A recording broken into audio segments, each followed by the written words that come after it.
being on Yeah, here with us. And stoked to thank be here, you. man. Yeah, I appreciate it, dude. And thank you for the attendees that just jumped on here. Guys, as always, feel free to ask questions down here in the text box at any time in the in the webinar. And if we have a chance, we'll hit you up with it, get with an answer during it. If not, we'll go into it all at the end. And if you want to actually like talk to one of us, get on here and actually have us activate your camera and chat, we can do that too. So just when you go into the thing, type a message and say, hey, I want to know this, whatever. And yeah, we'll get started up here. Cole, would that YouTube thing go live yet? Yep, we're good to go. All right. Well, to get started, let's just first kind of start off at the basics. Kind of, who are you, man? How'd you get into fishing? Whatever, just the basics of what you're doing and all that good stuff. All right. Thanks again, Chris and Cole, for having me on. Yeah. Stoked to be Yeah, here. man. Thank you. I'm Ricky Wheeler. I, like most people, got into fishing at a very young age. Couldn't keep a rod out of my hand. My mom said that she used to set me in front of the fish tank when I was a baby, and I'd just sit there and just stare for hours. So I think it just kind of chose me instead of me choosing it. So just grew up fishing, river rat, and grew up in Delaware, and started, like most people, small fish, moved on up. And I think my biggest eye-opening experience was the first time I went offshore fishing. We went chunking for tuna, and all we caught were mahi, but it was cool. I was probably 11 years old, just throwing chunks off the back of the boat. And these mahi are just everywhere, and they're actually nice ones compared to what we catch now in New Jersey. But that was pretty awesome. And then I started working my high school, college summers as a dock attendant, South Jersey Marina, and that's like where the Mid Atlantic is hosted, basically. So that's a huge tournament on the East Coast for those that don't know. And I got to meet a lot of great people, great fishermen, and started fishing with them on the side on my days off. Eventually started mating, and my first trip offshore, I hooked my first white marlin, and I was hooked. Like from there on, I was like, I just want to catch big fish, and I really want to catch marlin. I love catching everything, but marlin for me is where it's at. But yeah, that just kept on rolling. And after college, I took a year off. I was going to go back at my master's, and I just started crewing on boats and being a mate, and never looked back. So, Yeah. plenty of years down the lane, here we are, and I'm an owner operator of a 60-foot custom sport fisher called Euphoria, and I get to fish out in New Jersey in the summers, and I take a lot of my clients south. We do Bahamas and Caribbean, Southern Caribbean mostly, but this year we did Dominican Republic, which was a change of pace, and it was great. Work our way back to the Bahamas. Now it's June. I'm back in New Jersey, boats on the railway, getting ready for tuna season, which is the next month here in New Jersey. Awesome. Very cool. Man. Yeah.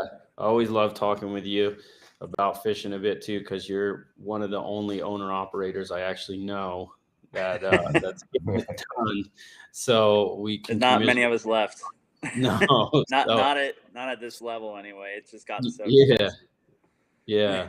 So I applaud you for sticking it out as an owner operator, and especially with a boat like that, and where you're going and doing it all, and it's takes a lot more work than people realize. So yeah, a lot of respect. Love. Yeah, exactly. You don't do it unless you love it. So the passion's still there for you. There's no doubt. For sure.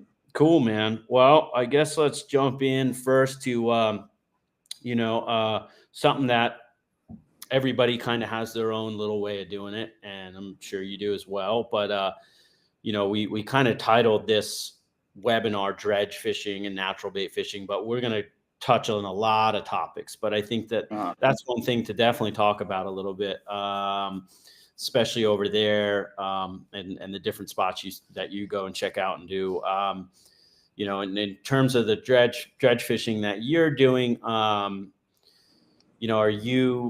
first off, are you switching it up in location? So wherever you're going, are you like, okay, we're in now the Bahamas, we're going to be pulling lures, we're going to go a little faster, we're going to pull natural,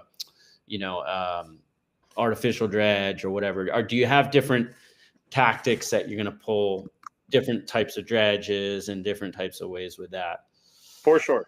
I mean, we adapt through the year, and we adapt even within the season, depending on what we're seeing. I think any good fisherman knows if something's not working, you gotta, you know, trust your instincts and trust what's worked in the past, but you also got to make some changes and adapt to what you're seeing and maybe why you're not getting bit. But it's also just changed from when I first started doing this in the early 2000s to now. It's just unbelievable how much has changed. Like back when I first started, it was all about natural dredges and who could pull the biggest ones and the most natural baits.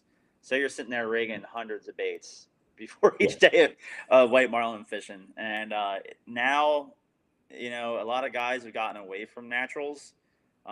Usually, some of the better guys, you still see them pulling at least one in the tournaments, if not both. Like mullets or split tail mullets and wedge and bone mullets are the go-to. A lot less ballyhoo dredges, just because the mullets hold up better. But just the advancements in tackle over the years has just gotten really, really great to the point where you can kind of, I hate to say it, and anybody that's a purist will, flog me for saying this, but you can get away very, very well with some artificial dredges nowadays. So the stuff that's out there, and that was when we started Fish Down Sea. That was kind of the whole idea, was to make a better dredge shag, because that was kind of what I had the most success with years ago. And now there's so much stuff out there. I mean, you have all different kinds of squids. Firetails has some cool stuff out there. The mud flaps have their time and place. And so to come back to your question about what we do throughout the year, I'll start with home. I'll do this kind of short version, and we can really get into details. But here it's mostly smaller bait, unless you're seeing a lot of tinker mackerels in the canyons on the edge. Then we'll use the big 12-inch shad bodies, or like Fish Down Sea, we have a mimic dredge, has big 13-inch squids that is painted like a tinker mackerel, something to kind of match that. Squid Nation has that Lumo squid, like some people totally swear by it, but we try to match what they're eating. So one side will be a certain dredge, and another side will be another. We're always pulling two dredges, and it used to always be about tiers. Like we would always pull at least doubles. Now we've gotten into pulling one single tier dredge with a whole bunch of droppers, and that's kind of where squid dredges, come in handy. And also now the mud flaps with the grommets in the front and back, because you can chain them off in 4 in a row, and now you have a huge profile on one dredge frame that doesn't pull that hard. So you used to have a big LP to pull like a quadruple mullet dredge or 48 mullets on it, 3-ounce weights. Oh, yeah. It's a lot of drag, and you can see your rigger. Like we used, like even on my boat, we put a bigger double walled back brace on our rigger, our outrigger back brace. So that's kind of where you connect the dredge just above that, so you don't bend that out. I've watched so many people, I don't know if they noticed, but on the back brace of their riggers, some of them you're able to have that little clip so you can lower them down. Those things would buckle like no problem. So we just have the single piece double walled, but that's getting kind of crazy. A lot of guys now center consoles, and you have the dredge booms and stuff like that, but it's still, dredges are a lot of weight, so it's kind of, they're not the easiest things to tow, and if you're not ready to pull them, it might not be a good idea to pull them. They become more of a hindrance than anything else. But we mostly pull smaller stuff. Like in tournaments, I'll pull a big squid dredge, like our mimic squid dredge, or a triple shad dredge. On the other side, I'll get triple mullet dredge.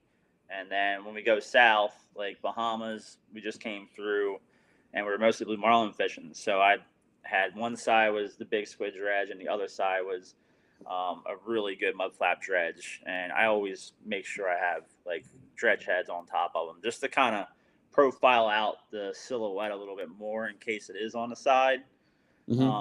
So it still throws that profile from below. And that's depending on what we're targeting. If I'm going faster, it's mostly stuff that has less drag, like mud flaps or mimic squid dredges. And then at home, we're going a little slower. And in New Jersey, we're trolling 6-7 knots, 7.5 at most, and you can get away with heavier stuff like the mullets and the dredge shads. Is they definitely have a lot of pull and drag. So that's kind of what dictates our decision, is the bait in the area, what we're targeting, and what we can manage. Are really the 3 biggest factors. Yep. Yeah, so you want to kind of somewhat match the hatch, Yep. at least what those fish are feeding on, and then depending what your species, I guess you're after as well. Will you switch it up too much if it's like, okay, we're just trying to catch blue marlin? We don't care about tunas, we don't care about mahis, we don't care about any of that. We just want blue marlins. Will you kind of switch it up more to like a tuna looking artificial, or you're just kind of keeping the same thing with just matching the hatch? Two mud flaps. I would do two big Two mud mud flap flaps. dredges. Yeah, and so I can go like eight and a half knots and cover more. Especially as I don't have an Omni sonar, so my idea is to just cover more ground than everybody else. If I got to troll nine and a half knots to try to find the bite, and then I'll slow down. Having those mud flap dredges with the big profile, we get bit all the time traveling and looking around. So Sure. I mean, we had one this year in Walker's. We just had let one go, drop out my mud flap dredge, and get the teaser out, and I'm going around in a turn just to work the area, and there he is in the mud flap dredge. So I've Yep. seen that numerous times with blues and whites. Whites like them too. I mean, Hmm. there's definitely nothing wrong. They're eating tunas just as well. I mean, a 10-pound blackfin or a skipjack isn't that big for a 60-pound fish. They'll Yeah. put it down pretty quick. And everybody kind Yep. of, you look at all these big marlin lures. I mean, they look big until you put them next to a What 500 they plus eat. pound blue marlin. Yeah. Yeah. It's nothing. It's a snack. Yeah. Yeah, Yep. exactly. Cool. Um, and so, will you run generally like a squid chain with a chaser bait right on the top of it? Or, something, your bridge teaser right on the top, or what do you do? Are you doing something basically to try and get that fish when, if he comes to check out the dredge, having something to get him up and away from the dredge, and get him up on the surface to then either pitch to him or whatever? Like what Well, is 90% of my dredge fishing is where white marlin and or sail fishing. Okay. Um, and then blue marlin comes in the spread. We're ready to throw it a 50 pitch or an 80 pitch, depending on the size. But usually we're pulling four naked ballyhoos, two dredges. Usually, I guess if you're on talk waves, probably 2 to 3 waves back, and to the point where you can still kind of see it. But I like it to be kind of back and deep. And then I would pull usually squid chains with a chaser bait, which is usually like an Islander Express or an Islander Island Pro, and either a big ballyhoo or a big flying fish or sometimes a Spanish mackerel. But I don't use those as much as other people do, but mostly charter boat budget. But Yeah, yeah, but yeah. I haven't noticed that big of a difference between the two. I mean, we Yeah. again Walker's tournament, all of them came. Like one came to that dredge, the other three came to a big pink spreader bar with a black and red express and a big ballyhoo, and that's what we Uh-huh. switched them off of. So I mean, there's smaller blue marlin, and it was mostly smaller baits in the area. But to answer your question, I got away from it. So yeah, two dredges, and then we have two teasers, which are usually squid chains with a chaser bait, and they're usually I have them back about in what most people call short rigger position. They're pretty far back, and they're separated a fair amount from the dredges. So I look at the dredges as being their own teaser, and then my Yeah. other teaser is kind of back there for shyer ones. And also, I want to give myself more of a lane to give my anglers a chance to get to the flat line or the pitch bait, so I can tease that fish and give them enough time to actually get their bait in position. So by the time they're in position, my fish is right where they need to be, and then I can really rip it away. So I'll tease them that first, 15, 20 feet, and then once their bait's in position, unless the blue marlin's Dredges excited as out. hell, yeah, then I Yeah. just rip it right out. Our flat lines, I fish in between our dredges and our squid chains. So with whites and sails, we get a lot of flatline bites. They're peeling off the dredges and eating our naked ballyhoo, or like Hmm. a little chugger with a small ballyhoo or a medium ballyhoo. And that's kind of, I mean, in DR this year, I'd say 60% of our whites came straight to the flatlines, hammering Okay. them. Yeah. Yeah. Then two long rigger baits, and the riggers just past the squid chains. But if we're blue marlin fishing, like I said, we switch it up a little bit. I was fishing in the Bahamas this year to get more blue marlin bites. We're trolling faster. Two dredges, same distance back, no flat lines. We were pitching everything. So I had a chain or a spreader bar with a bait on one side, and then I had a big lure on the other for a teaser, and I was pulling them tighter like not far away from the dredges, but still enough separation. And then we were pulling short rigger lures with hooks, and I had 2 long rigger baits like chugger ballyhoos on 50s, and that worked really well. But I wonder if we missed anything because we didn't have flat lines there. But like I said, we usually see them in the dredges, so that's the only time I've kind of switched it up. But yeah, more often than not, it's all about 2 dredges, 2 flat lines, 2 surface teasers, which are always chains with some kind of bait lure combo behind them. Yeah. If you don't have a bait in there, you're wasting your time, in my opinion. I mean, I've tried artificials. I mean, I fish a lot of places where barracudas are bad and you just blow through baits. So we started trying those Tough Max. Moldcraft makes are pretty Uh-huh. decent behind Islander Express, but you know, I'm a big proponent of having a natural bait in there. You'll see a lot more fish. You'll tease them a lot better. The problem I've had with having plastics behind a chain is they usually stay on it and then disappear. They never seem to switch off that well for me, anyway. Yeah. But yeah, having that bait in there is kind of key, and Yeah. you got Get to that stitch it up. taste. Make sure you stitch it up. Yeah. Yeah. A lot of Yeah. times you got to let them taste it. A lot of times, especially sails and whites. I mean, if you start ripping it away as soon as you see them, 50-50 shot, they're going to stay with you and switch. You know, they might fade to a long rigger if you pull it away too fast, but I've had them disappear a lot, and I've learned the hard way over the years. Like, if they're not real excited, you got to let them taste it. Yeah. And that's why they call it tease and fish. Yeah. Tease and Exactly. flip. Yeah. Yeah. And I mean, ideally, you don't really want that fish up in your dredge too much. You want to, I mean, if you see them coming up in it, you want to get that dredge out of there. And Yeah, with a get 'em on dredge, out. as soon as we see them in a dredge, hit the button, it's coming like that. Yeah. You don't want them getting tangled up in them, and I've had it happen twice, and they Blue That's not Marlin good. up Yeah. here. Yeah, he got wrapped up in my triple mullet dredge, and he ripped it all the way out to the long rigger, jumping all over the place. I was like, well, we're not catching that one. Sure enough, this thing comes back and piles on a long rigger. I was like, this thing's nuts. It's got a death Wow. wish. Yeah. But the other one didn't go so well. Broken rigger, not good. So Oh God. yeah, Yeah. get it I'm always away. worried about that here. You Yeah. know. I mean, once if they're in a dredge, they're there to eat. They're not shy, so they're going to Yeah. switch to something. Teaser depends, but that could be because I pull them so far back too. Maybe they already were kind of shy, so you got to really Yeah. get them excited. But Yeah. yeah, Well, I mean, that's interesting. And that was the other thing I was going to ask too, is where do you generally like to pull it? And so you're saying about wave 3, or yeah. something. I mean, You edge at wave 3, and then what? You like maybe skip 2 waves or something where for your teaser. probably further. I mean, I'm not even into waves. My waves Okay. are way outside. My teasers are back behind it in the cleaner water, kind of between. Now you have those outer bubbles Uh-huh. from your bow sucking in and pressing out. So you have Uh-huh. those outer bubbles, and then you have that little bit of clean water, and that's usually. And then you come into the whitewash, and that's usually where my teasers end up most of the time. It's kind of like right in that clean little area. I feel like they just get seen more, and once I started doing that, like we have a rigger set, so they're pretty much living in that zone all the time. And once I started doing that about 6-7 years ago, we get a lot of teaser bites. Same thing with you have that other right off the transom where it kind of goes back, another bubble trail, and our flat lines are just inside of that. And then you have the whitewater from the props inside of those. And once we made those adjustments, especially on my boat, like every boat's different. You got to learn your boat and where the baits get seen the best. But Mm-hmm. placing everything where it gets seen the best is key. And also putting that fish in the clean water on the tees, turn into it just right, and learn how much to turn your boat needs to get that water clean.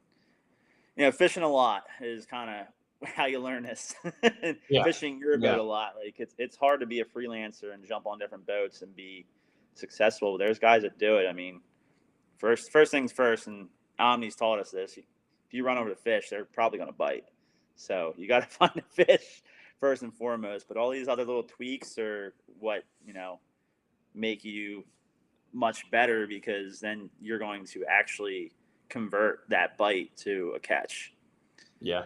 So, Yeah. So we're talking about a turn here. You're saying, if you get a fish, so say he comes up on on that left side, and he's on the chain or whatever, or you came up in the dredge, you're pulling the dredge out, you're turning to the side that fish is on to Correct. create to get all the clean water right there. Now, is that is that technique so that you can see the fish and so that you can tell when he's going to eat it properly, to tell your angler, okay, he ate it, give it to him? Or is it so that the fish can see the bait better that you're presenting, or a bit of both? Both. I definitely say both. Yeah. It also depends on, I mean, if you're charging up sea, then you definitely want to go in turn. Like we deal with rough weather a lot where I fish, especially Caribbean. So if you're trolling down sea and a fish pops up in the spread, I won't turn hardly at all, because what'll end up happening is sometimes they stick around, or they'll. I mean, how many times have you had it where chains hanging or a bait? They follow your teaser right up, and they're still Oh, trying yeah. to eat you, and you can't even get out of the water. So Yep. sometimes, if you go into that turn and you're down sea and you start to turn and you're going to end up going up sea, by the time you finally get that fish off of you, you're charging up sea and splashing the wave, and now you just ruined your clean lane. Yep. On a perfect day, yeah, you always want to make that turn, but that's kind of things you got to think about when it's going on. But yeah, you really want to turn into the fish more often than not to kind of get that clean water. Helps your angler, it helps the fish, it helps you. And another big thing, make sure never feed a fish if somebody's like, "Oh, he ate you," and I just watched this happen so many times. They get so caught up on seeing that bite, and that fish might have totally missed them, and they drop it and start feeding, and then the fish is gone because they didn't leave it there. The fish like, "Whoa, what happened? Where'd that bait go?" And that's all that fish wanted, and they disappear. Where if you'd have held it there, that fish would have came back on you and ate it again, and then you would have Yeah. actually got the real bite. So I have a hard time. I hate it when I have other people yell, "Oh, he ate you," because it messes up the angler a lot. Like if it's not your mate pitching and it's a guest or a customer and they don't do it a lot, and somebody says that, it freaks them out and they start feeding them. So I always make sure I tell my people, like, make sure you feel that bite and use that rod tip to your advantage. Like have that rod up or out to the side, and that rod tip has some give. Like it's a shock absorber for a reason. So you'll feel it. You'll feel them grab you, and that fish won't feel you as much because that rod tip's taking up the shock and allowing you the chance to drop to them. And Yeah. that's another big thing. But yeah, as far as going to like a slight turn, it really depends on waves that day and that kind of stuff. So Yeah. you And guys still hear me? I got frozen over here on my camera. oh, no, I got you. Okay, all right. Did you? Yeah, I can see you.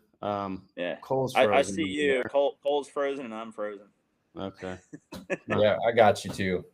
All Okay. right, cool. It doesn't matter. You Um, don't have to see me anyway. but that's an interesting thing you're bringing up about pitch baiting to fish, and I think it's what makes it so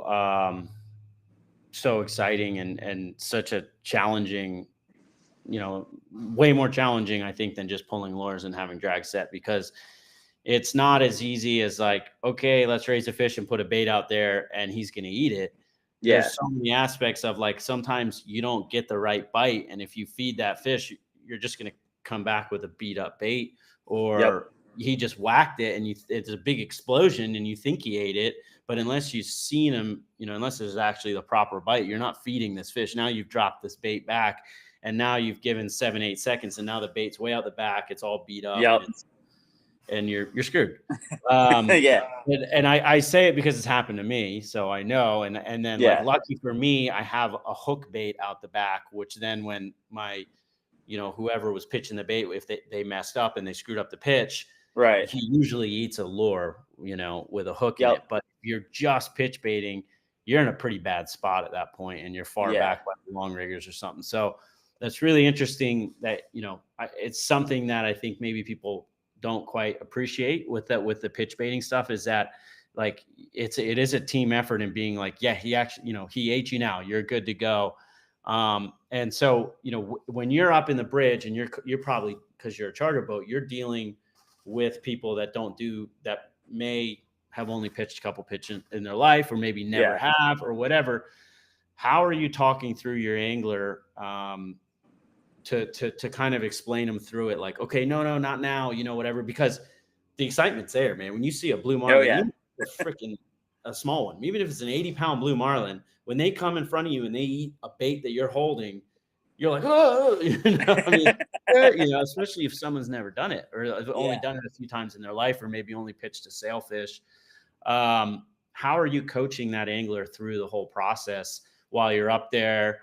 And what are you telling them when you're briefing them to be aware of, to know when, okay, that's a bite, or no, that's he's just whacked it, keep it, he's coming back, kind of deal.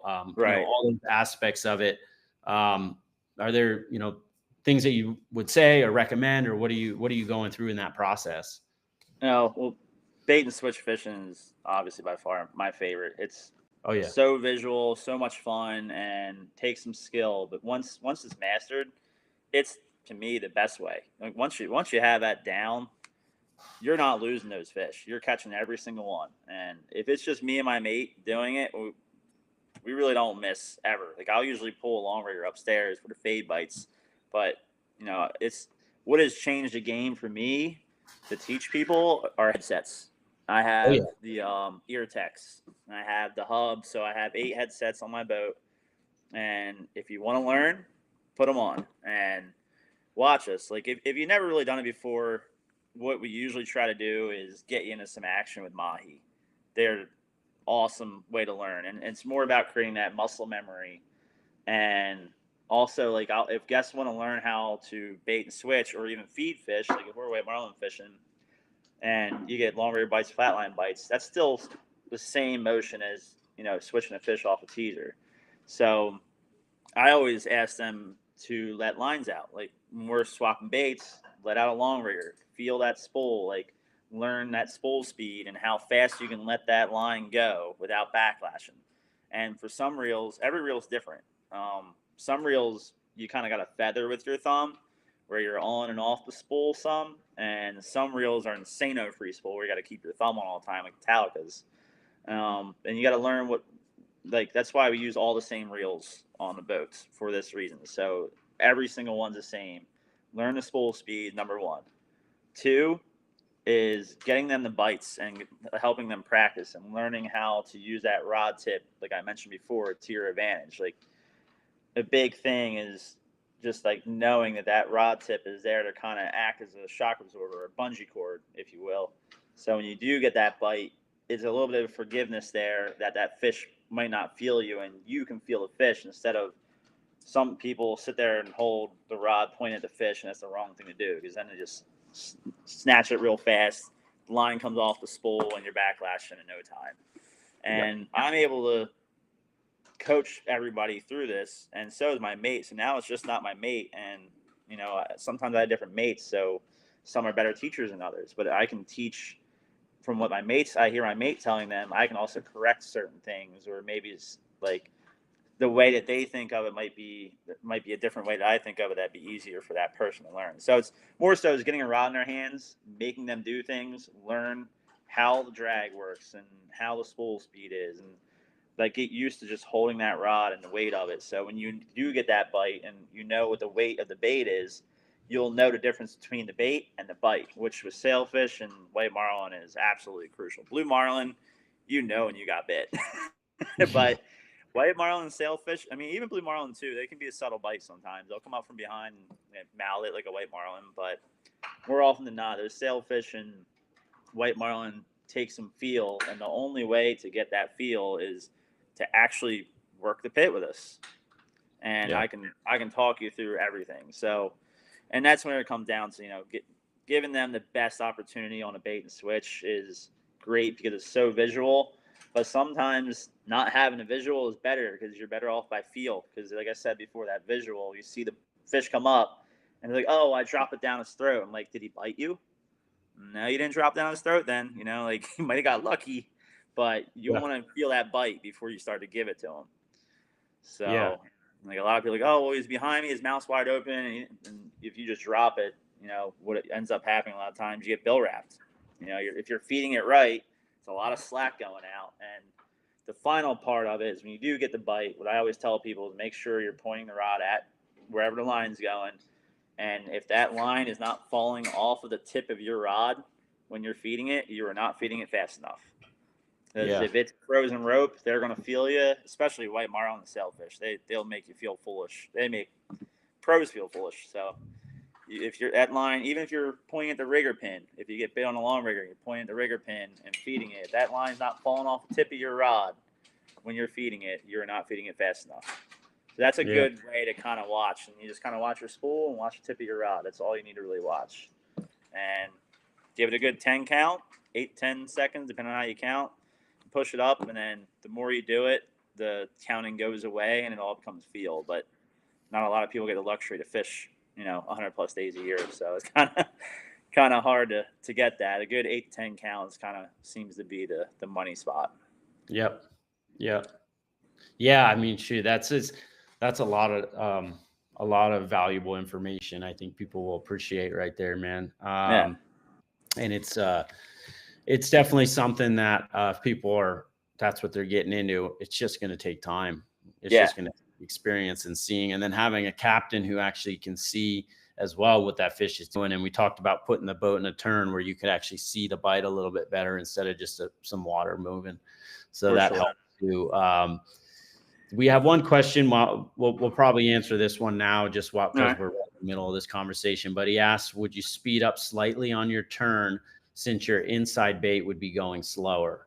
That's a great question, because part of that turn is to make it a little easier for the fish to catch up. Sometimes you'll have them where, especially white marlin and sailfish, you might be trolling. And like I said before, blue marlin, I'm doing like 9 knots. If I put it in a turn, that bait's now doing 7.5, 7, and it just makes it a much easier bait for that fish to grab. And I mean, I've done the fly fishing thing before. I mean, we stop the boat and they still eat. So if you're worried that you're going too slow, more often than not, I never really found that to be a problem.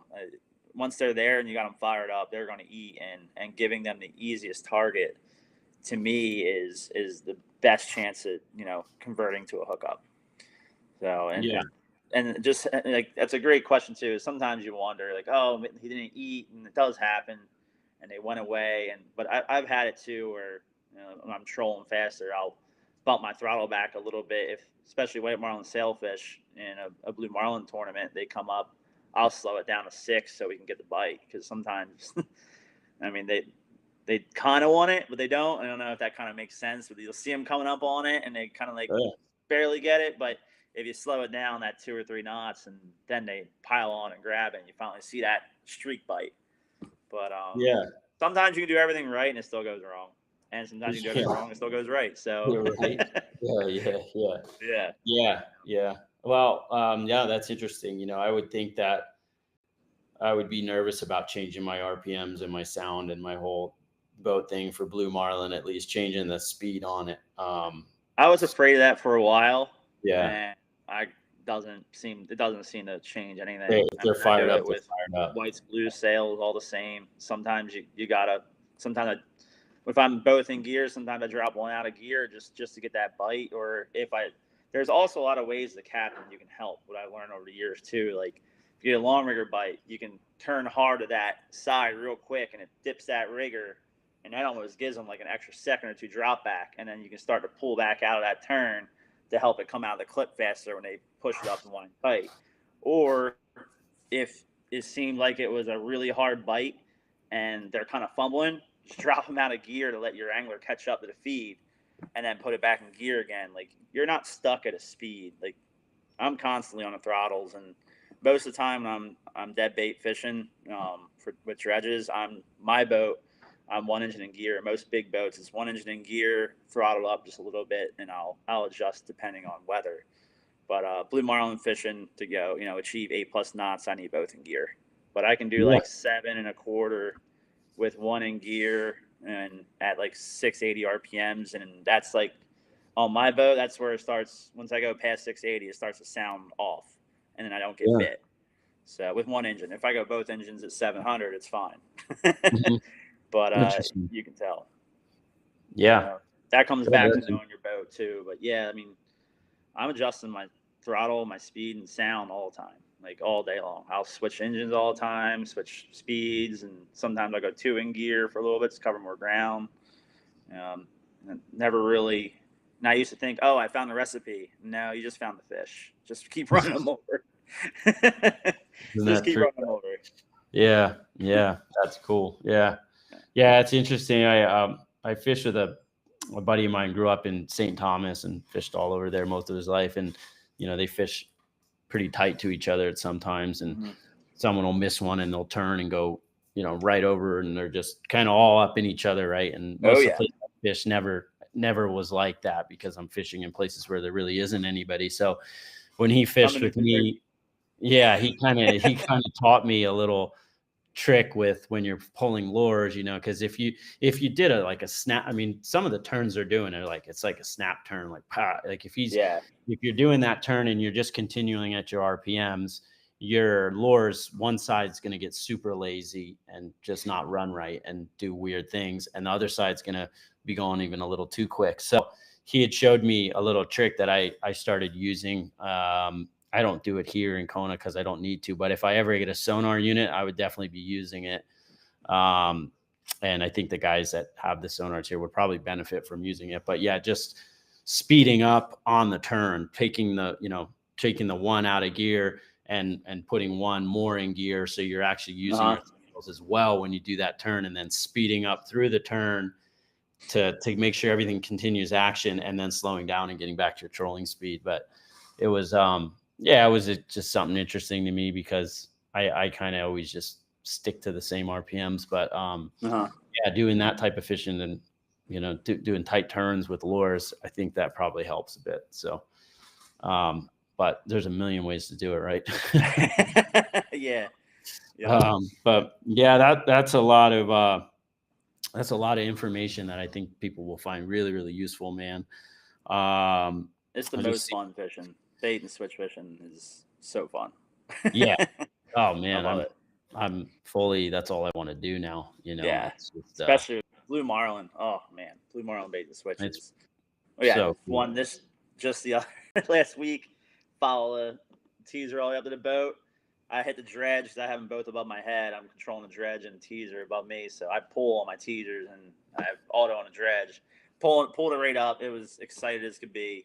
Still trying to eat it. It's barely dangling in the water, and then the dredge is coming so slow. It went like in front of the dredge under the boat, came out like in the prop wash and piled on inside out back the way it came on our pitch bait. It just Wow, just so seeing that cool. alone, you've already seen the coolest thing in the world. Yeah.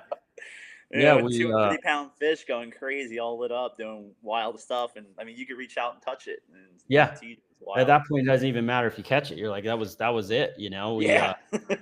I had a buddy in town this last week, and we went and fished one day, and we had one that D flap thing that we made. Oh yeah, that thing looks I'm cool. sitting up in the bridge, and we're like just all talking, hanging out, and like my teaser reels just whoa, he ate it. What the heck? Get over to it, eats it again, eats it all the way up, is under the rigger looking at it, and I'm like, oh my gosh, God, like this is, and everybody's up in the bridge looking at the fish, like, Yeah. oh, look at that. And then he disappears. Then he eats my left bridge teaser, follows that all the way, and everyone's watching it like head over Yeah. heels, bah, bah, and then that's out. And now he's in my dredge. I'm clearing my dredge, and everyone's on the boat like, oh, look at him right there. And he's like all lit up, and we're using one of those devices to pitch a 130, and we're just pitching every fish on that right now just to try and get the hang of it. But really, it's just for a big The pitch. Pitchmeister? Yeah. Okay. And so we're still figuring it out. Yeah. I can't tell you whether the thing's valuable or not at this point. But when my mate got it out, it was already out past where the fish. That's the biggest downside of that thing, is that when you get your bait out, you can't get your bait. You can let your bait farther out, but you can't get your bait back in, because you can't take the line and wrap it back. So wherever that bait's at when you put it out, it can only go farther back at that point. So I got away from 30-foot leaders and went with wind-ons with a 12-foot section leader, just because I've had that happen way too many times where you can't. And this blue marlin especially, I mean, they come right up there. And if you can't get Yeah. a bait in front of their face when they're still excited, you might not get that bite. So Hey, you're gonna as be much pissed. as Yeah. having one 30-foot leader is definitely far safer for a mate, and also, you only have one connection instead of three, but at the same time, it seems like it's helped us a lot with those kind of bites. And then, but it's as long as you have the good guides where then, the knot's not going to catch on the way out. It's Yeah. kind of, for us, it was a no-brainer, especially charter fishing. My mate doesn't have to pull on 30 foot a leader. Most of our charters aren't really don't fully understand how it all works, so you can just kind of hand over hand and let him crank until he gets down to the nitty gritty. Yeah. But Interesting. yeah, Yeah. that's interesting. I mean, I don't know that I've never used the pitch meister. I've heard about it, so it sounds like you got some stuff to figure out there. Yeah.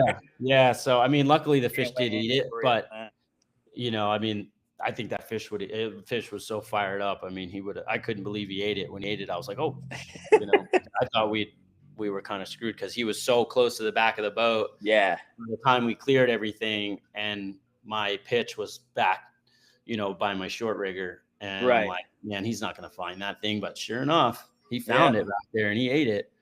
So, but when it's meant yeah, to be, it's meant to be. yeah, it was freaking exciting. I'll tell you that one. I mean, it was like a 100-pound fish. It Yeah, was a rat. It was a tiny little rat, and we were all like, "That was a cool." Everyone's so that's excited. so So cool. if I'd caught that thing on a lure, we would have been.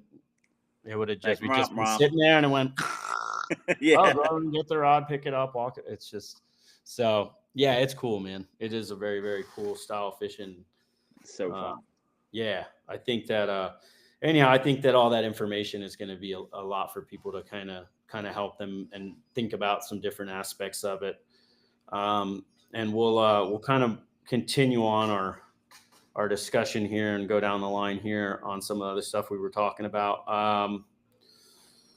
So we kind of talked about, anyways, we talked about how you set up your natural bait spread. Hmm. Kind of went through that whole thing.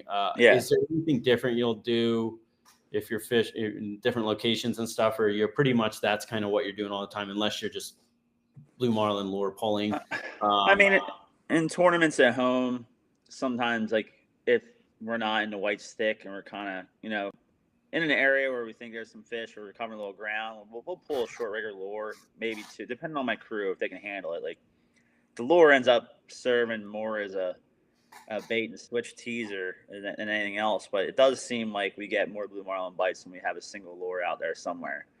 mhm. Um, and if there's a lot of blue marlin around, I'll take a chain out and put a. I'm a big fan of the black bar breakfast. It's been good to me, but any lure, like bigger lure, single lure just seems to get more blue marlin bites. But overall, I don't change much most places. It's,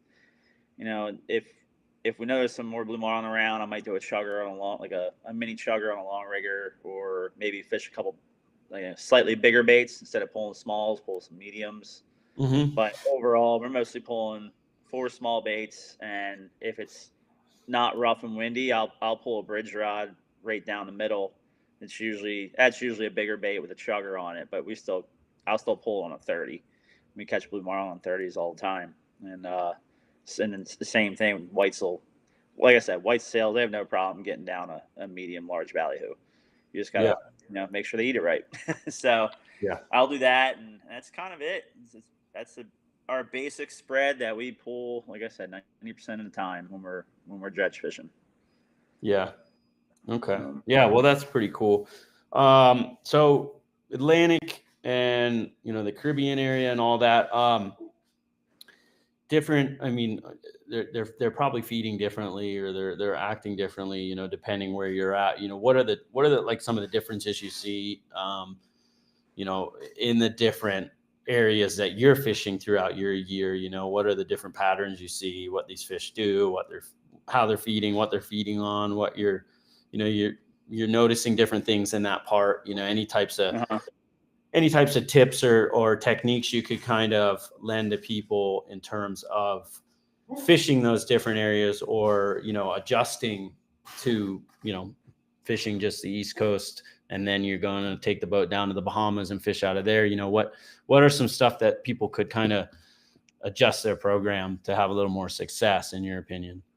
I assume most people listening to this are probably, stateside and Yeah. probably fishing maybe something similar to what I'm doing, Middle Atlantic. And it's, name of the game is white marlin with a shot at blues and sails occasionally. So, or now with the Omni, more blues than ever. But, um, you know, like that spread that I said that we usually pull, it works well, and we get plenty of blue marlin that come straight to the chains. No problem. I mean, the biggest blue marlin I ever caught and released came to a chain with a Islander ballyhoo. So, they're eating a lot of smaller forage up here, except when we are in areas that have a lot of tuna. That's kind of the only time it seems to make a difference. But most of the time, I think it's just a matter of knowing your bait and depending on time of year. Like when I tend to stay in a turn a lot longer when I know there's a lot more fish around. I mean, I'll turn, and by that I mean when we have one on, we'll circle that fish and replace whatever bait was eaten. We'll replace it, pull a full spread, and we'll keep circling, circling, circling that fish. And I'll stay in a turn for 5 minutes if I have to. If I know there's another fish there, say I mark a double on my sounder or a triple on my sounder, and I'm just talking down scan. Mhm. I can't imagine with the Omni what you can do now, but just circle, circle, circle until you get tight on that fish, and usually you're going to get that second or third fish to finally eat if they don't eat with it. Um, if it's slower fishing, I won't turn as long. I'll maybe it's one turn, but that's kind of the only thing that changes that much. But where you take that same spread and you go to the Caribbean, and depending on where I am, like this year I was in DR, so that was predominantly white marlin that time of year, which was February through early May, and I didn't really do anything different. What I would have done different if I go back next year, I'll probably bring a little bit bigger baits. Seem like they like the bigger baits a little more because I would pull, like I said, that one down the middle with a bigger bait, and that seemed to get singled out a lot. Other than our flat lines, because I just think that they were that aggressive. So in the Northeast, there's a lot more fish. I feel like, and they're all competing. And they're not just competing, but they're also working together. So they're balling up bait, working together, and there's a lot of bait out in 500, 1,000 fathoms the past couple of years. So those fish get lazy. Where in the DR, we only had 2 or 3 fish that came up looking and never ate. And at home in New Jersey, it happens almost on a daily basis. So I don't know if it has something to do with just we have so much more bait up here than they did in DR. Like I didn't mark a whole lot there where I was fishing, so I assume it has something to do with it. So kind of playing off of that, I'm trying to pull this all together. When you go further south, I'm in Grenada. It's all sailfish, and I don't know, if any of you ever fish Isla Mujeres, Mexico. It's kind of similar, but you're fishing shallow water. In Grenada, you're fishing deep water. But those sailfish are ball and bait all the same, and you can get a ton of bites. But they get super finicky. They pick up and drop a lot. So what you got to start doing with the sailfish is what we call prospecting. And Mhm. like a lot of times, I'll have one come to chain, all dark, and won't get excited, won't eat. And whoever's on the flat line there waiting for me to tease it, if it doesn't tease and the fish starts to sink, I'll say, okay, dump your flat line. And that's prospecting. You dump it, and sailfish will pick up like a dead bait. I mean, that's kind of what they do in nature. Where white marlin do it a lot less. I've caught a couple prospecting, but if you have really good anglers, you can prospect all day. Like take that flat line, drop it past the dredge, and just sink it and count to 20, and then push it up, line it back up. If it's not there, then do it again. Or you can prospect a long rigger. Like I've had plenty of times where they come up on the long riggers and don't eat. So I'll put the boat into a turn on that side, and I'll tell the angler to dump that bait. So not only are they dumping it, I'm helping them by putting the boat into a turn and just let that bait sink and making an easy target for the sailfish. Um, Again, that's when they're really on bait. You'll see the Mhm. birds, you'll see the bait. They're balling red sardines. I mean, it's a spectacle. Yeah. um, but just adapting those little things, like when there's a lot of bait in the area, the fish are definitely seem to be a lot more finicky. So you really got to be patient. You got to work them and not get frustrated when they don't eat. Just keep working it, and eventually they're going to eat. I mean, there's not much I change other than speed. If there's a lot of bait, I do slow down. I'll go as slow as 4.5, 5 knots, depending on where I'm at. If it's sailfish, white marlin, I'll slow down to 5, 5.5, but usually if I'm looking for them, 7 knots everywhere. And that's a Okay. good moderate speed that everything seems to bite at. 6.5 to 7.5 kind of seems to be money for me. So, but that's not much changing. Just making your anglers work harder for it. Yeah. Yeah. Yeah. Or your mate, like keep your mate working, and that's why I like to have the right long rigger upstairs, because then I can help too. Like, not only am I able to prospect a bait, but mate's able to prospect a bait, and that can mean a difference between one extra fish, and if you're talking tournaments, one extra fish is a lot. Yeah. So as long as it's hook and hand tournament, obviously, Yep. but Yeah. yeah. Oh, that's cool. Yeah. I mean, I think that's just stuff people have to consider when they're switching location is, the presence of bait or lack of bait, and Yeah. how fish are reacting, and how you would then prepare that whole thing for them.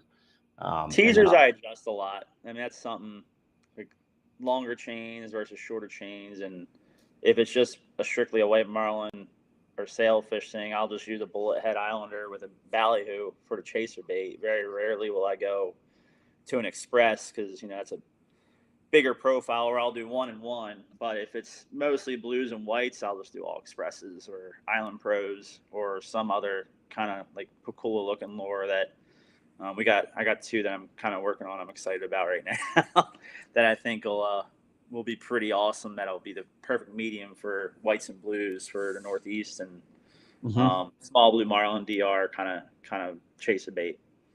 Yeah. So Um, colors. What do you, does that make a difference for you blue, white, black, purple, black, red. everywhere? That's pretty much. I dabble and play, but the longer I've been doing this, those 3 colors work everywhere I go all the time. Or like an all black, more like silhouette, just like a mud flap. You're Mhm. looking to just throw a profile on a silhouette, and I just feel like those 3 colors match most bait fish anywhere. Mhm. Pinks, unless it's a squid chain, I've tried pink so many times, and I know guys that swear by it and do great with it. I just don't. I think color comes down to a personal preference, and what works best for you is what works best, kind of thing. But for me, those 3 combos are what I like the best. I'm not saying I won't swap it out once in a while when it's slow and try different stuff, but if you're trying stuff when it's slow, it's slow. So odds are you're not going to get Yeah. bit. That's not going to make a Exactly. difference in the day. Yeah, it's hard to really, it's hard to Yeah. use that theory because, it's already not biting. So, Yeah. Yeah. um, but yeah, I was curious if, like, if you went down to the Bahamas or wherever you're fishing, if you find like, oh, well, we want to switch up more to this, or there's more Blue and of white this. for flying fish, black and Yeah. purple for, I like to cover my mud flaps with black and purple. Hmm. Um, and then the black and red, I guess it looks kind of like I don't even know what they're really called, but see them a lot in the Caribbean, Southern Caribbean. We just call them red sardines, but it just looks like a big ball of red bait fish.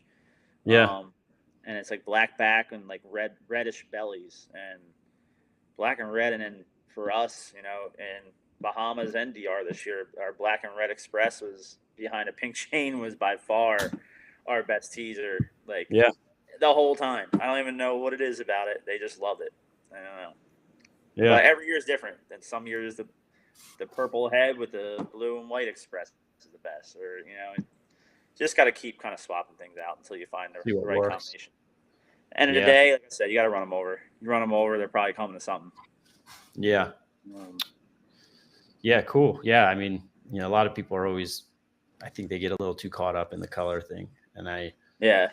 I On just, on dredges though, I mix it up. I mean, I'll put out a whole all pink dredge sometimes. I have that green mackerel dredge and match tinker mackerel. I've had a lot of success with. I'll play with colors a little more in dredges and chain colors, but for baits and stuff and teasers and more so like black and purple mud flap and blue and white cover and smoke and mirror dredge shads is kind of like my go-to cool. anywhere. I would take that anywhere for anything, even even sailfish I've had in the mud flap dredges, man. I mean, same thing with the blue marlin and the shad dredges. So just kind of, again, what works best for you is what works best. But that's what I like to use the most. And Yeah. I have 12 dredges on my boat at all times. Yeah. 12 different ones. We went through all our mud flap dredges this year. We were down to one when it came time for walkers. I was like, oh, please, let's not lose this one. Yep. Yeah, Dredges that's the break. thing. They They break, break especially in the away. rough. If it's rough, Yeah. here we get a lot of mileage out of our dredges here in Kona because it's flat calm. We're not doing that. Makes a big difference. And we don't get other things grabbing it. There's like no bait here, so it's like we don't have mahis that come in and grab a hold of it, or it's very Wahoo, rare. kudos. Yeah, super rare that we have anything bother our dredge. That's nice. Yeah, so it is. Jealous. I have a question about Jersey. I have, I mean, I grew up there, and I have a lot of friends that fish out of there, and my brother fishes out of there a bit just for tunas and stuff. But like the tuna fishery, right? Not the bluefin. I mean, I'm talking like in the summerish time, the little yellowfins, right? And everybody's all over it. It's like what everyone's just into tunas over there. Big time. That's all they want to catch. Tuna, and they're like sheebies, like 90 pounder, maybe 80 pound, right? So I'm that's a big one. I'm like, I can't comprehend this because I'm like, wait, you're gonna go in the rough for this many hours to catch a couple 80 pound. I'm like trying to figure it out. But like, so my mind immediately goes, gosh, there's this huge mass of tunas, of like candy tunas for marlin that are all in this, and nobody's blue marlin fishing. They're all just like trying to chunk and catch these tunas. Like, does anyone go out there and pull like some big ass lures or like some big baits and try and catch a big blue marlin in that tuna school, or are they just not there? I mean, is anyone? They're there. We catch them. They gotta be, right? Yeah, we catch them by accident. Usually every June. June's usually our best troll bite for yellowfins. And you're saying 80, 90 pounder. That's a big one here, man. We usually our average is probably 45, 50 pounds. Okay, yeah. But so there's definitely candy size for a decent blue one. But we usually do get, like, you always hear of a couple being caught, of everybody tuning in. But I wonder if you were trying, if you actually would catch them. Like, I would love to try. It's just when you're a charter boat, it's you got to go make people happy and bend the rod a bunch, and it is fun. I mean, you get 6, 7, 8. I mean, I've cut quite a few. We pulled 14 lines. It's a nightmare if you get a blue marlin or a white marlin on, because they just mess up your whole spread. Like, it just everything's tangled. It's a nightmare. But you get, I've had 14 on multiple times, and that's doable when they're 50 pound or less tunas, because you can untangle and you just keep the boat in gear and go slow and you can straighten it out. But no, I personally have had plenty of times I'm like, wow, this looks like the right water, right temperature. These fish are in here. But we do have that 4th of July tournament here. We actually won it a couple years ago, but I haven't fished it since. But same time as the World Cup and all that. Yeah. And when the tunas are here, that there's definitely some around, but it just seems like the past couple of years, our tunas kind of move inshore real early, or we just haven't got them. Like the past 2 years, it's been very, very slow fishing for us here. Overall, I mean, it's not bad. It's just you get spoiled over the years, and you know what it can be. And if you don't see that, you get upset. But it has been noticeably slower because we haven't had the right water. But that 4th of July tournament, usually is a couple seen. Just if the tunas aren't around and they're not there, there's not many caught. So, but no, I don't know anybody that's really tried it. I would love to try it. Yeah, especially like late June, you get a good eddy that comes into the wall with all those tunas.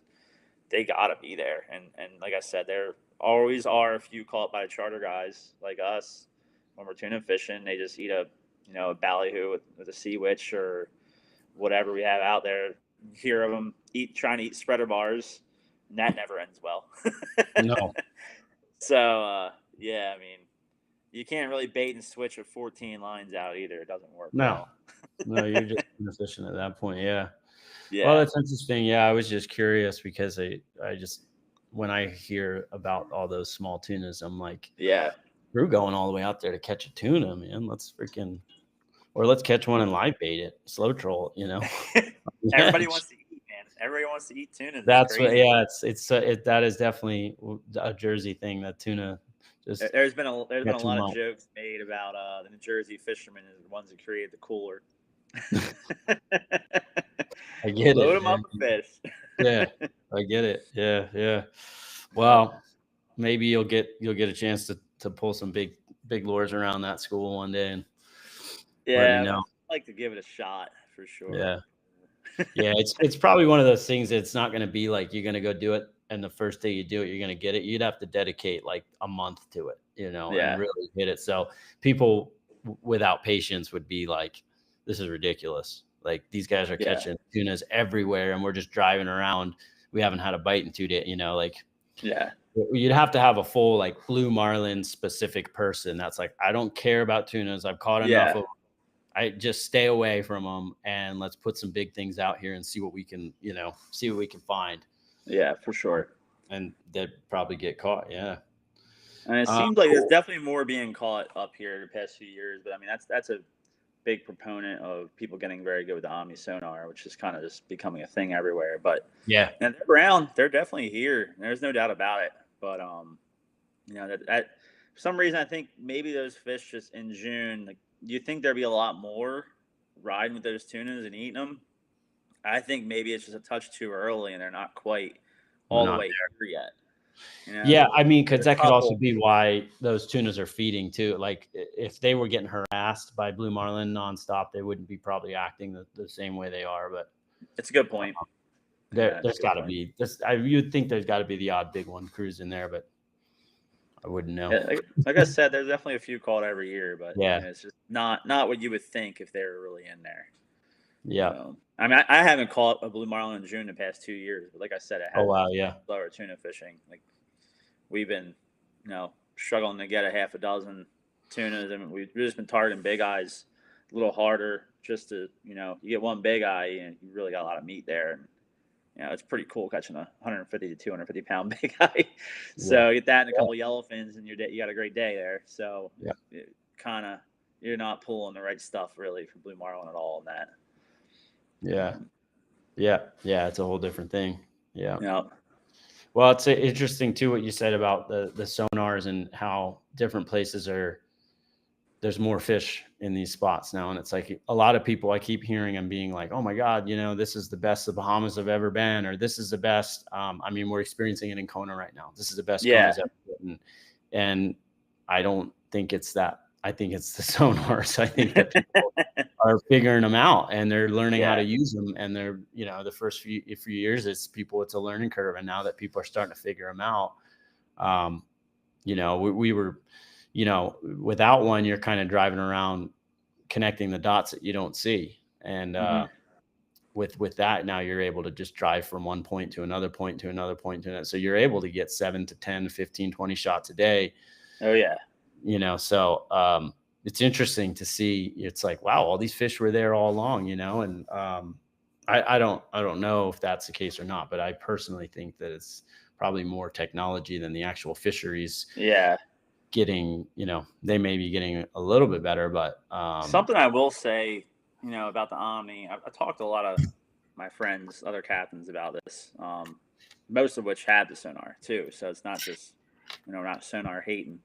Um, I want to have one. But anyway, yeah, up here, I have noticed over the past 3 to 4 years, which is, kind of become the time when everybody seems to have one now, especially more so with the white marlin fishing.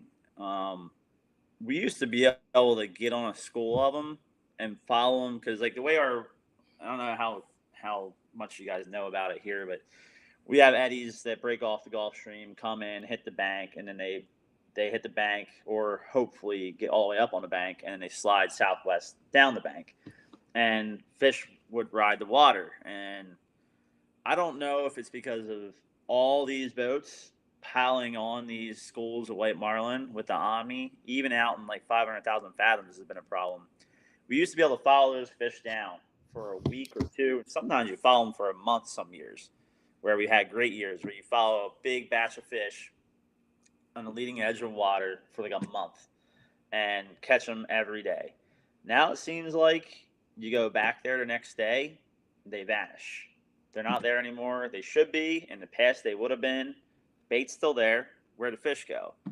So, like, I wonder if all these sonars are out there pinging these fish on their lateral lines, if they're, and get also on top of getting caught, they're like, whoa, something's really going on here. Like, we're out of here. Like, fuck this. Yeah. So I don't know. There's no data to show it. There's nothing to prove it. I talked to one guy, Noah, about it, who scientist, and he's couldn't confirm or deny the statement at all. But we all started to wonder a little bit because even white marlin numbers have gone down the past couple of years, and they were here last year. But Huh.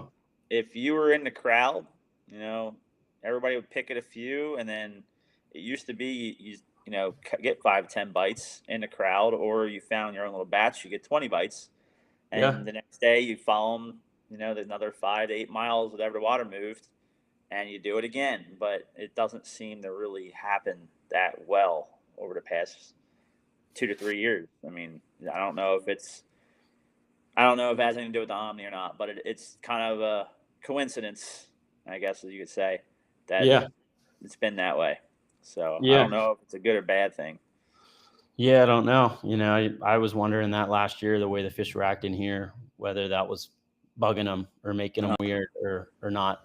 And they Like, weren't coming into their usual spots where you usually catch them. You guys were yeah, fishing weird spots, and they were kind of just out there on them, and they weren't coming in. And I was wondering the same thing. Like, is this what's happening, or are they just getting caught before they're settling into wherever they're at, and they're just getting right. harassed so much? They're like, what the hell? But yeah, Yeah, you unfortunately, wonder, but we won't just know until it's a couple seasons down the road and people, start really seeing something there. But yeah, um, they're definitely wailing on them right now with those things, though. That's for sure. it's There's a some it's a very cool crazy tool. numbers.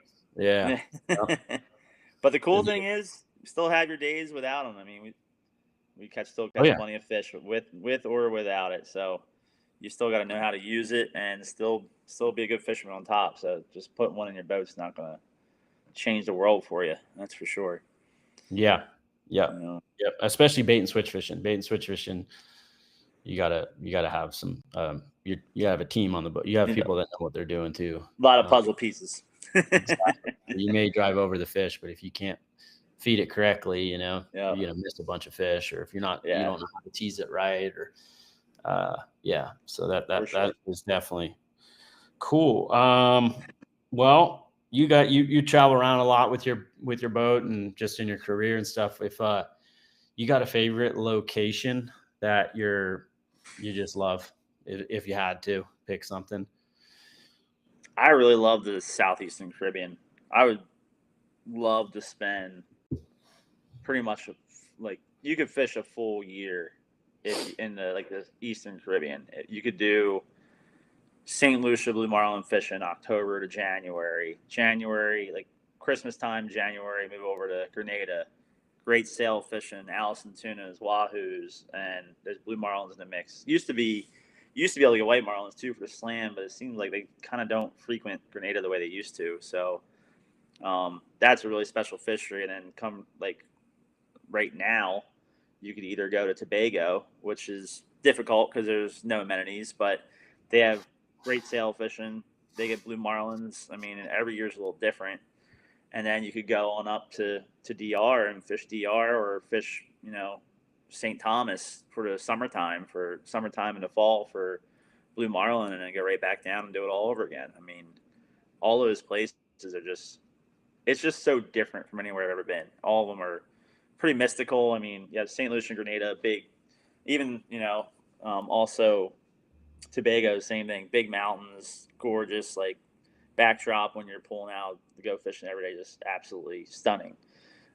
Is it rough? Yeah, but some of them you can fish in the league and catch fish, so that's pretty cool. But it's just the Caribbean to me is a really special place. I mean, you even have I spent some time in Curacao, Bonaire, Aruba, and every place has its time and Yeah. can be great fishing. And my favorite would be Grenada. I just have a special place in my heart, but Nada. man, Bahamas are something special. Yeah. but I couldn't see being there for more than a few months because you definitely get rock fever there when you're in the out Really? islands. Not a lot But there.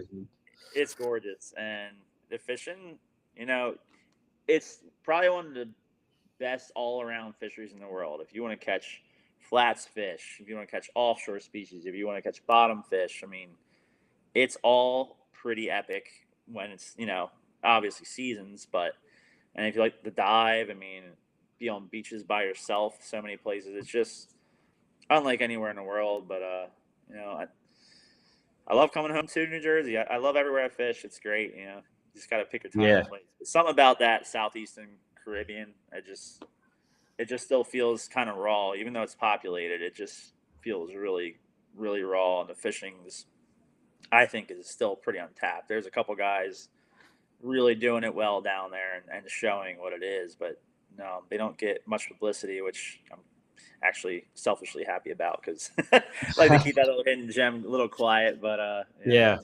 St. Lucia especially, man, they crushing blue marlin in the fall. Oh yeah.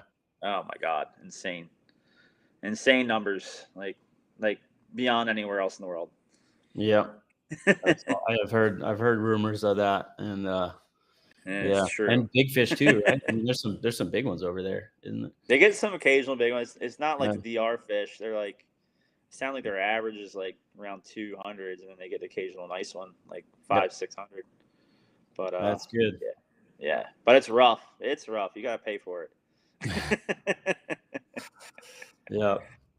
Yeah, but Well, let's talk a bit about your business. You have Down Sea, correct? yeah, That's Fish Down Sea is a tackle Fish Down company. Sea. Yeah. Just And got involved with it again just recently. I wasn't for the past 2.5 years, but back to being half owner. okay. So Yeah. Well, I mean, the shads, I used to get a bunch of those ones with the built-in kind of ballot, like belly weight kind of yep, deal in it. Yeah. yeah, And those things are awesome. I mean, oh yeah.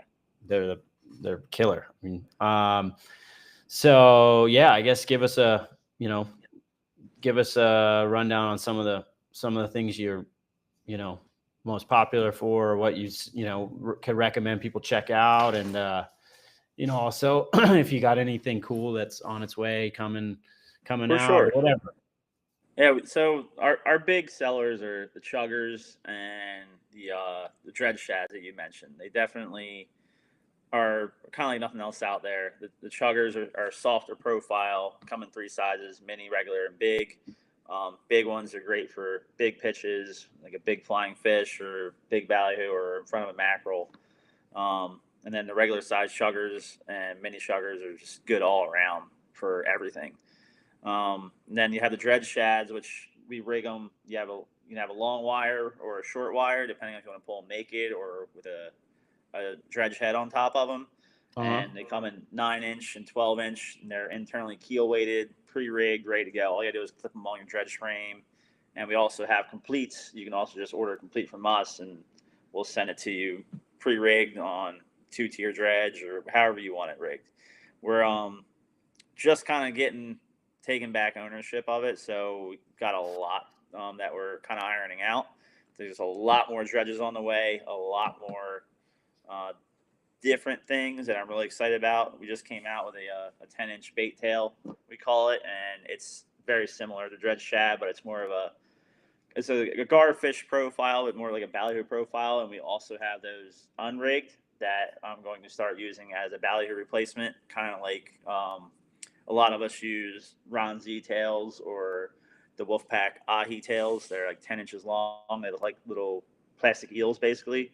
And we've been using those as value replacements I've been using them for, wow, well over a decade now. Started using them in the Caribbean when I had to troll 12 knots to keep up with the bird packs to catch big Allison tunas, and brought it back here and been using it here ever since. And um, I always wanted something with a little bit bigger of a profile, so I think we kind of got it in the 10-inch, and we'll probably scale that down to also 8-inch and a 6-inch, and I think there'll be something that are really cool for intro species too. But just got a lot more stuff like that coming.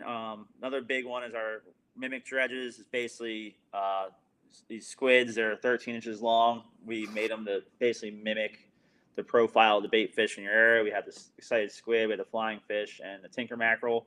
We have a lot more coming. We have different sizes coming, and in the back of all those squids, you can add a dredge shad too to give your last baits in the chain like a paddle profile. And our squids actually do have action. So if you ever watch any of our videos, if you go to Fish Down Sea on Instagram, we have some videos of them. All those squids have action like a bait fish. So you add that shad in the back of it, and you have a marlin up in it. They're thinking they're looking at something pretty real. So that was kind of the whole idea there. Or if you want to add naturals, you can add mullets to the back of them, whatever you want to add. So it kind of covers full circle, and they are just easy to pull. They're lightweight, low drag, and they throw a huge profile, which is what I like about them. Especially being a charter boat, like you can pull them day in, day out. They survive and they raise fish. So, but a lot more other stuff coming. We have some new tuna lures that we're putting together that it'll be a complement to the bait tails or your onzies that you want to use, or over a ballyhoo, and quite a few new dredge things in the works. So hopefully by middle of summer we'll be able to roll a lot of that out. So yeah, check it out, fishdownsea.com. Still working on the website, cleaning things up, but we're in full gear right now. The chuggers and the dredge shads are definitely our big sellers. People seem to love those. So. Cool. Awesome. Yeah. And before we started this, the webinar, we were on here just chatting a little bit, and you were telling us about all these blue marlin bites he was getting on attaching that tail to a lure, to actually an aloha malolo. And he attached that to the back of it to create a little more action, and they were getting railed on that thing. Yeah, we were chugging back from Walker's, over 700 miles to Cape May, and we just threw 3 lines out straight from the tip, and the one out the back was that lure, the Aloha Malolo. And I just added a 10-inch round Z, the metallic silver one in it, just to give a little more action. It seemed like it had pretty good action to begin with, but with that flasher boot and that extra little tail sticking out, we had 5 blue marlin bites on the way home, and we're 10 knot in it, and we were in a stream, so at times we were doing 16 knots in the stream. Yeah. So they were kind of having a hard time staying stuck, and we did hook 2 on that one out of the 4 that bit it, and did release one of them. But it was awesome. You just see them come up and pile on. You hear the zip because it's just me and my mate. I'm looking forward when I'm running the boat. He's looking forward when he's running the boat, and we're just chugging along with our feet up, listening to music, and you just hear the clicker go on the Tiagra, and you look back like, all right, which one was it? And you just see them come back, pile on it again. Like every single one, try it 3 or 4 times. And that's funny. One of the ones I tried pulling it out of full gear to get another bite, and we're still gonna get it stuck. So, but yeah, definitely a cool little thing to add in. I think it works a lot. Yeah, it's something to think about, even for guys pulling artificial for pulling lures. Yeah, something to try out. And definitely. I think it would make a difference in some scenarios. You add that little extra tail action to it. So that's kind of cool. Yeah, see that little extra. Yeah. Well, we'll jump into some of these question and answer stuff, and then we'll kind of wrap it up here and let all you right, get awesome. buddy. So we got Don Warren's asked if you've ever fished the Gulf Stream off of the coast of Georgia for marlin, and how would you prepare to? If not, how would you prepare to? I only have when I'm doing what I just said, chugging, usually from Florida. And when I come across Georgia, I would be on the back side of the stream. But we were just pulling lures. So that's not even fair to say.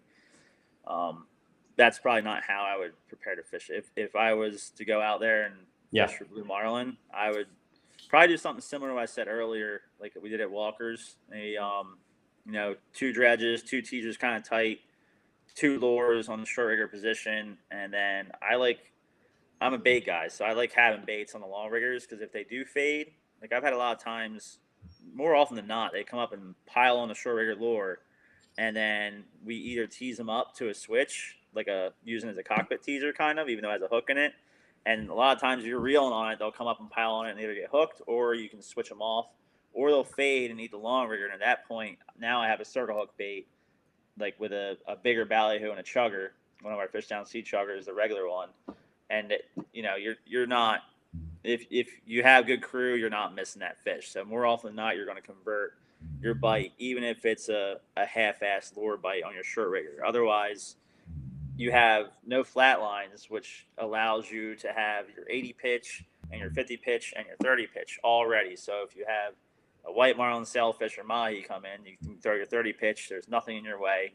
If it's a small blue marlin, throw your 50, and if it's the right blue marlin, you throw your 80. So not having the flat lines there, if you're blue marlin fishing, it's kind of nice for us just because you're clear lane, but yet you still have 4 hook baits in the water, which I kind of liked. Like I said, I like having those lures because I do feel like the single lures get attacked more often than not, Mm-hmm. and I like having them there. And then maybe what we did is I fished either a chain or a big spreader bar with a chaser bait on one side.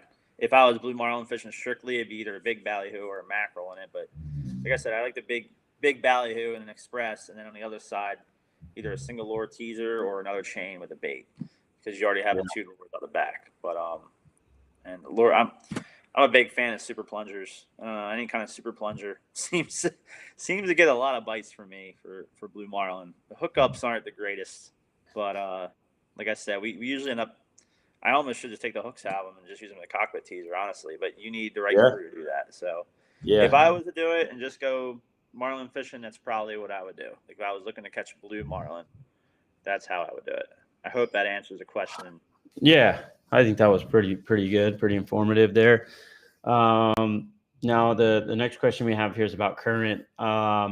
He's asking if you get more bites going with the current bill fishing or against the current. I kind of usually more with the current or side to the current. I don't know what. Some people try to tell me that they're traveling with the current, and then other people say that they're swimming into the current. Yeah. I that's a really good question that I cannot confirm. I know a couple times I blew marlin fish out of Moorhead. I'd say almost all of our bites came when I was trolling with the current. And there's a lot of current there because you're in a stream basically. So you're talking, 2 to 5 knots of current at times, and more often than not, trolling with the current or side to the current, I always seem to get more bites. And the same thing, even at Walker's, we had 5 bites, I guess, and 4 of the 5 were with the current. Um, I mean, I want to say with the current, but I mean, there's days where that just gets blown up and it doesn't matter. Yeah. Again, it sucks because you get a bite and you're going with the current, but then you got to work back up current. And if you go over top of them and get bit, it's kind of, I think it's more about getting on them. If you were to Yeah. say up sea or down sea, I definitely get bit more fishing down sea, and that's where the name of tackle company came from, was fish down sea, because you get more Yeah. bites. But that's just more so because your presentation is better, water's cleaner behind the boat, and that's just a proponent of fishing down sea. But up current, down current, if I was you put a gun to my head and I had to pick one, I'd say down current, but I can't confirm or deny totally on that. Yeah. Yeah. And I can kind of agree with you on that, really. Yeah. At least from what I see here, I don't see a difference in fishing up current or down current we don't have a crazy strong current here, but I'll say, what kind of current do you have there? Like, you get much, or? I mean, we get a half a knot maybe, Okay. Oh Yeah, wow, we it's don't, not much. yeah, I mean, that would be a lot, Yeah. not, but yeah, just a very little bit, half knot, maybe less. Yeah, so just depends. It's different All all the right. time. Depends where you're at, depends where you're at on the coast. I mean, it can change all the time. What I will say is, in New Jersey, when we're fishing the eddies, I don't want to say we're getting bit more fishing down current. I think it's just because those fish are traveling usually on the leading edge of that water to the southwest, and mm, I do get bit a lot more trolling that direction. But I think it's more so just because I'm staying with the fish more so than, you start. Some days it'll look like an etch a sketch all day. You're in the same spot, but more often than not, it might drift, especially if you're offshore 500, 1,000 fathoms here. you'll watch yourself kind of move a few miles to the southwest from where you first found them. So I don't know if maybe that was part of the question, but Yeah. that's So you're another. generally those eddies are almost always traveling down the coast Usually, away from the sometimes you Gulf get some Stream. weird ones, and like it's weird. Sometimes you'll have the current going clockwise, so the current's actually pushing to the northeast, but the water is still sliding southwest down the bank. So then, we used to get a lot more counterclockwise eddies, and those always seem to be the more productive to me. We just don't seem to see that as much as we used to, at least the past couple of years. But we also have a lot more southwest wind here than we've ever had that I can remember. Okay. I Yeah. think kind of what's been hurting us here is a lot of hard southwest, like 20, 30 knot blows that hold everything offshore and never really allow it to come together. So Yeah. weather plays a big factor in everything. That's for sure. Yeah. Yeah. Over there, you have so many different systems and fronts, and so, Yeah. so much Hurricanes can be changing. helpful. Hurricanes can ruin it. It really. Yeah. So you get the right hurricane that stays offshore and pushes everything in. It can be amazing, and you can have great fishing and have it roll right up the gut and ruin your whole season. Yeah. So you got all those variables to deal with here too. Yeah. Yeah. That's Yeah. interesting. Well, I think you provided enough information for him to kind of get an idea of at least what to think of with current. Yeah. Um, if anyone else has any more questions, throw them out there. If not, we're going to probably wrap this up pretty soon. Is there anything else you want to touch on, Ricky, or anything you want to talk about that I missed, or any tidbits that would be valuable? Or If you want to go fishing with us, reach out to me. CaptainRickyWheeler@gmail.com. EuphoriaSportFishing.com is website, and I also have a podcast, Saltwater Euphoria podcast, for those of you who don't know. And I've actually had Chris on it. I guess probably episode 31 and 32, I think it was. But that was a good one. So if you haven't seen it or listened to it, check it out. Yeah, I don't do it as upscale as these gentlemen here. They got a lot of stuff going on. Mine's just strictly audio. It's kind of all I have time for. So yeah, I mean that's pretty much it. Just I'm looking forward to hopefully a good season this year, and I really appreciate you guys having me on. This has been great. Love talking fishing. yeah, man, no, it's been great having you on here, and Yeah, man.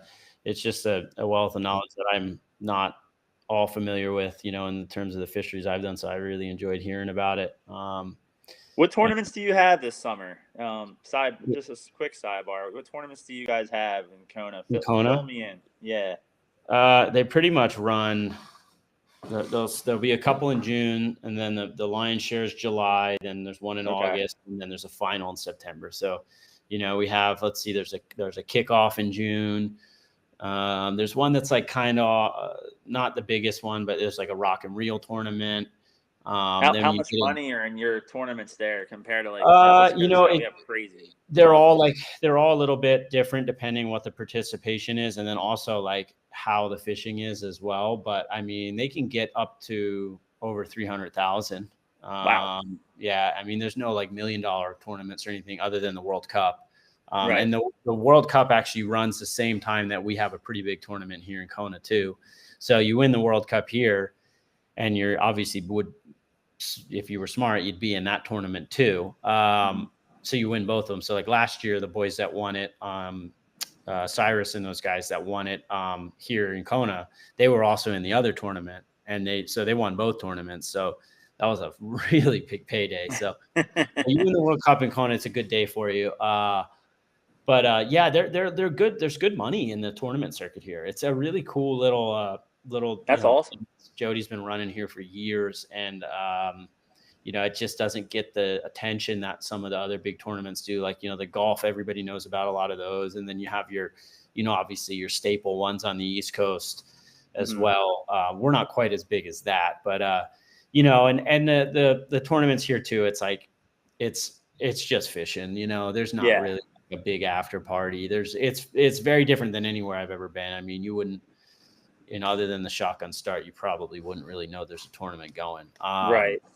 But yeah, there's definitely, it's become very competitive. I think, with sonars now, there's numbers in it now too, where before it was really just big fish fishing, which is kind of what you would come to Kona for anyways. But now the numbers are really a big factor too. And those categories fill up with a lot of money because everyone can kind of compete in that category now. Right. So yeah, cool. there's a good little run of them all through. July is like, they're very much stacked out. Like it goes, yeah, you're pretty, by the end of that tournament run, you're pretty burned out. You're like, okay, yeah, I bet. Kind of great. Similar up here. Yeah, we start up here soon with tunas and rolling to the marlin tournaments. And end of August, you're like, okay, time to just go out and catch as many white marlins as we can and have a good time. Yeah, exactly. Yeah, and not worry about anything else. But that's something else I did want to add. I don't know how I forgot this.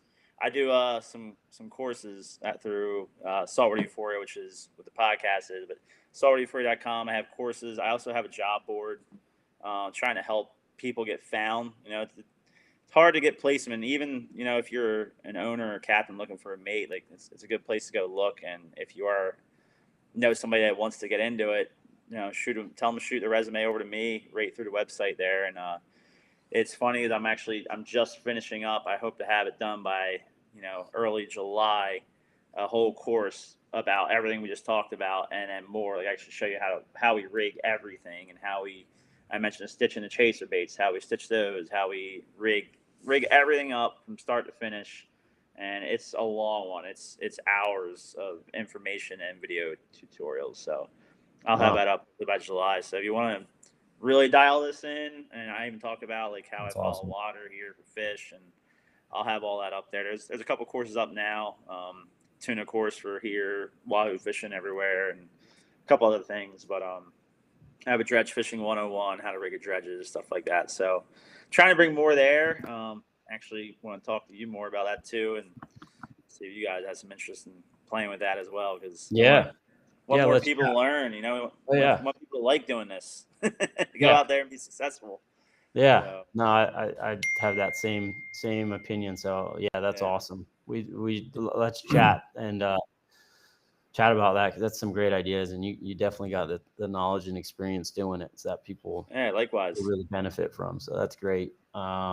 So yeah, that would be cool. That's really cool.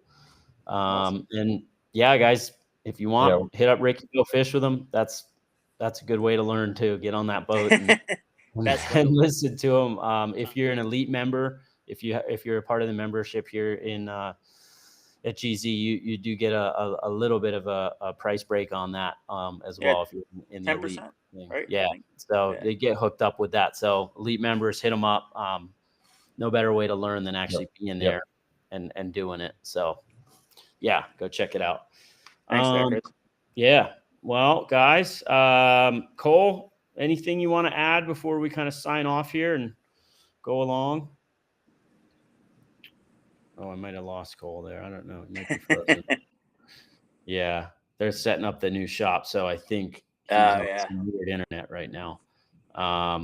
So we may have lost him. But anyhow, well, thanks, Ricky. I really appreciate it, buddy. Thanks a lot, Chris. It's been fun. Super valuable information. So, yeah, really cool. But all right, guys. Well, we'll sign off here, and we'll see you next time. All right. Thanks so much. Thanks, buddy. I appreciate it, man. Talk to you later. See you, man. Absolutely.